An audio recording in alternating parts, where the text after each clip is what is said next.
Welcome to Telugu one news. నేను మహాలక్ష్మి. జగన్ ఆశలు ఒక్కొక్కటిగా నీరు గారిపోతున్నాయి. ఎన్నికల ముంగిట ఆయన వ్యూహాలు బెడిసి కొడుతున్నాయి. ఇక సిట్టింగుల మార్పు వ్యూహం దారుణంగా దెబ్బతింది. పార్టీ నుంచి పెద్ద ఎత్తున వలసలు మొదలయ్యాయి. ఇప్పుడు పోటీకి అభ్యర్థులే దొరకని పరిస్థితి ఏర్పడింది. ఇవన్నీ పక్కన పెడితే యాక్చువల్ షెడ్యూల్కు ఓ నెల ముందే ఎన్నికల షెడ్యూల్ వచ్చేస్తుందన్న ఆయన అంచనాలు కూడా దెబ్బతిన్నాయి.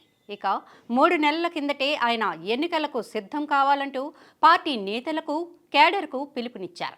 ఈసారి నిర్ణీత సమయం కంటే ఓ నెల రోజుల ముందే షెడ్యూల్ విడుదలవుతుందని గట్టిగా చెప్పారు.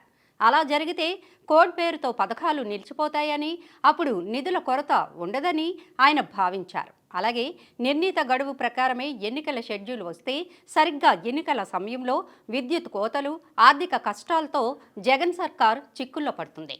దాంతో ఆయన షెడ్యూల్ ప్రకారం కాకుండా ఎన్నికలు ఓ నెల ముందు అంటే మార్చి మొదటి వారంలో జరిగితే బాగుండునని తలచారు. పైనుంచి అంటే కేంద్రం నుంచి ఏం హామీ వచ్చిందో తెలియదు, కానీ 3 నెలల ముందరే నిర్ణీత షెడ్యూల్ కంటే నెల రోజుల ముందే షెడ్యూల్ వచ్చేస్తుందని, ఎన్నికలు కూడా మార్చి మొదటి వారంలో జరుగుతాయని పార్టీ నేతలు కేడర్కు భరోసాగా చెప్పేశారు.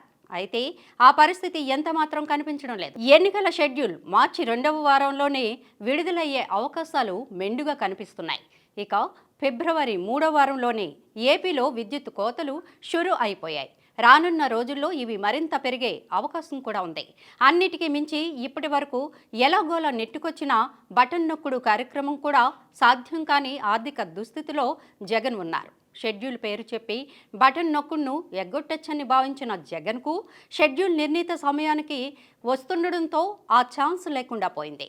ఈ నెల రోజులు ఎలాగోలా పబ్బం గడిపేందుకు వీలుగా అప్పు కోసం ఆయన డిస్పరెంట్గా ప్రయత్నిస్తున్నారు. అన్ని దారులు మూసుకుపోవడంతో త్వమేవ శరణం నాస్తి అంటూ మోడీకి మొరపెట్టుకోవడానికి శతదా ప్రయత్నిస్తున్నారు. అయితే గత 10 రోజులుగా కోరుతున్న ప్రధాని మోడీ అపాయింట్మెంట్ దొరకడం లేదు. మొత్తం మీద జగన్ అంచనాలు తప్పి గడ్డు పరిస్థితులను ఎదుర్కొంటున్నారనడంలో సందేహమే లేదు. ఒకవైపు పార్టీలో అసంతృప్తి, మరోవైపు ఓటమి ఖాయమైపోయి పార్టీ శ్రేణుల్లో అసహనం పెరిగి ప్రత్యర్థులపైనే కాకుండా జర్నలిస్టులపైకి కూడా దాడులకు తెగబడే పరిస్థితికి చేరుకున్నారు. ఈ పరిస్థితుల్లో పార్టీ పరిస్థితుల్ని చక్కదిద్దాలో, అప్పు కోసం హస్తిన చుట్టూ ప్రదక్షిణలు చేయాలో తెలియని అయోమయ పరిస్థితుల్లో జగన్ పడ్డారని పరిశీలకులు విశ్లేషిస్తున్నారు.